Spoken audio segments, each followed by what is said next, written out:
Blessed André Grasset de Saint-Sauveur was born on April 3, 1758, in the city of Montreal, a significant centre of Nouvelle-France, now in the province of Quebec, Canada, which at that time was still under French rule. He was born into a family of immigrants from Montpellier, France. His father, André Grasset de Saint-Sauveur, 1720 to 1794, had come to Canada, then known as Nouvelle-France, to serve as secretary to the Governor-General of New France. After the death of his first wife, he married again to Marie-Joseph Quesnel-Fonblanche and had 5 children, of whom André was the second. From his earliest years, he absorbed the Catholic faith within a devout family atmosphere, growing up in a land still deeply marked by the missionary spirit of the French settlers. A decisive turning point came with the Treaty of Paris in 1763, which ended the war between France and England and placed all of Canada under British rule. In 1764, at the age of 6, he followed his father back to France. The family settled in Calais.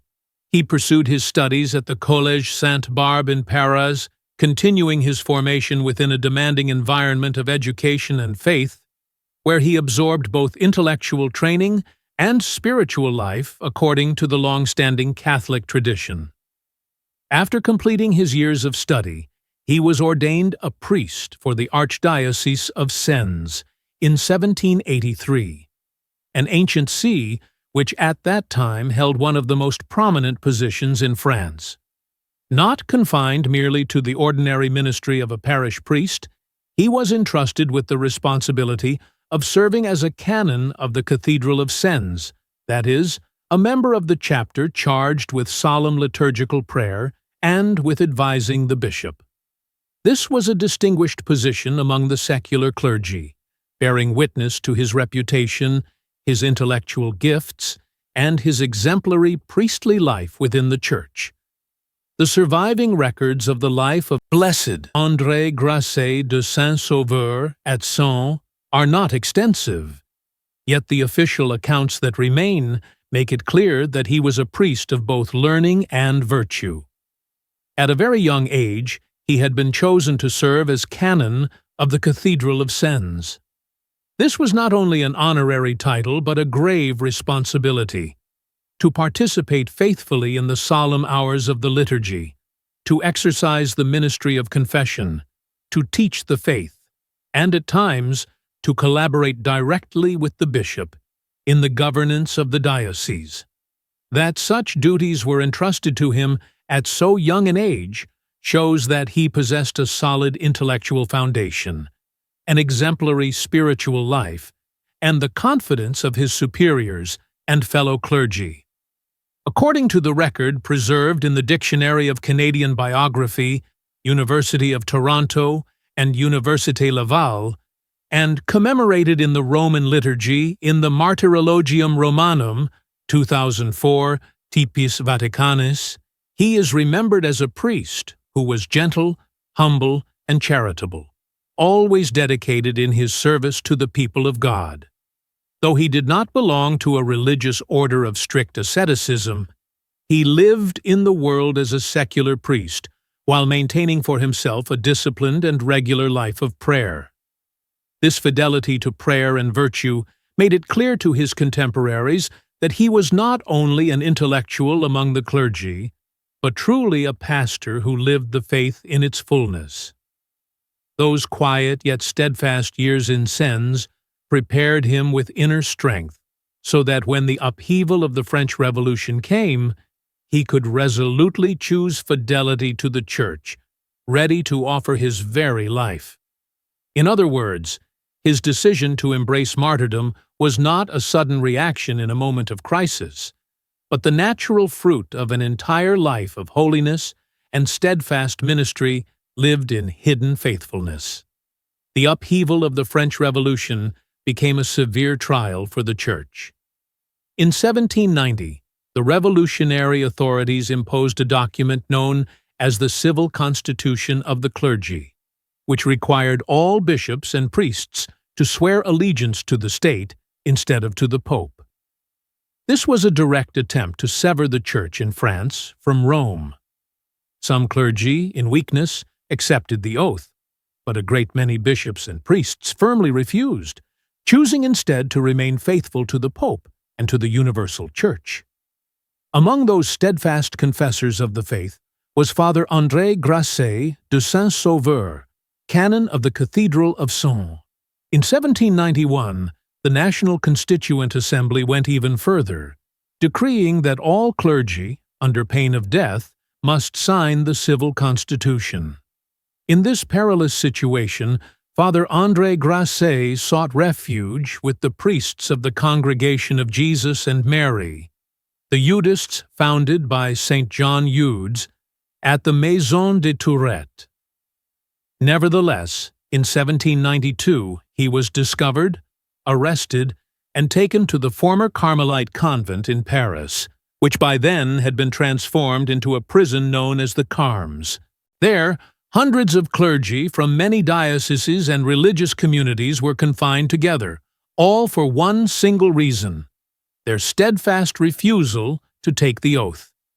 The Carmes convent became a gathering place of faithful witnesses, not awaiting a fair trial, but in truth, awaiting their death. On September 2nd, 1792, a revolutionary mob stormed the convent and turned it into an execution ground. The priests were called out one by one and asked for the last time whether they would swear the oath. Those who refused were immediately slain by the armed crowd in the garden of the convent. Father André Grasset, too, was summoned, and as before, he firmly refused, boldly professing his loyalty to Christ and to the Church. He was at once struck down by the executioner's blade in the garden of the Carmes, at only 34 years of age. That death, though drenched in blood and sorrow, shone forth as the glory of faith.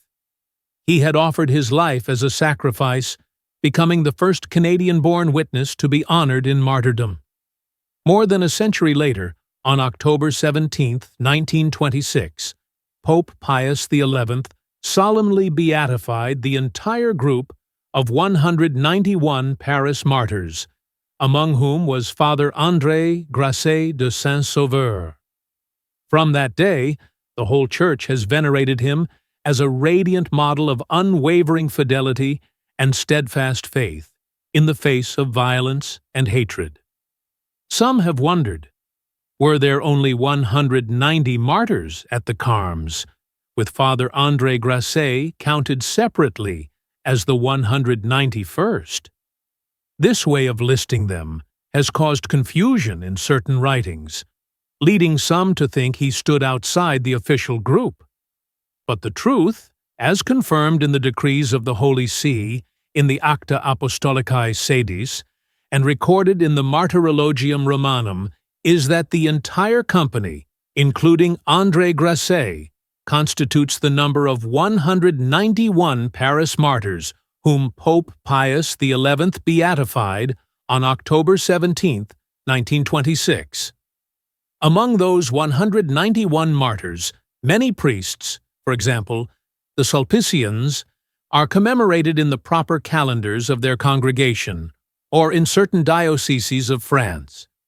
Blessed André Grasset, however, as the first Canadian-born priest to be beatified, and because his witness bore significance beyond national borders, was inscribed in the general Roman calendar on September 2nd. In this way, the entire universal Church may remember and venerate him as a faithful witness of Christ, uniting the faith of the New World and the Old World in the same blood of martyrdom. In Montreal, his memory continues to be preserved in a special way. Collège André Grasset, a post-secondary institution, was founded by the Sulpicians in 1927 in his honor. Moreover, in the Notre-Dame Basilica of Montreal, the altar in the chapel of the Blessed Sacrament has been dedicated to the martyrs of the French Revolution, and a stained glass window bears his image. If you found this story inspiring, please consider subscribing to the channel. Your support helps us continue sharing the lives of the saints and witnesses of faith. Subscribe, like, and share so that more people may know and be strengthened by the testimony of Blessed André Grasset and other holy men and women of the Church.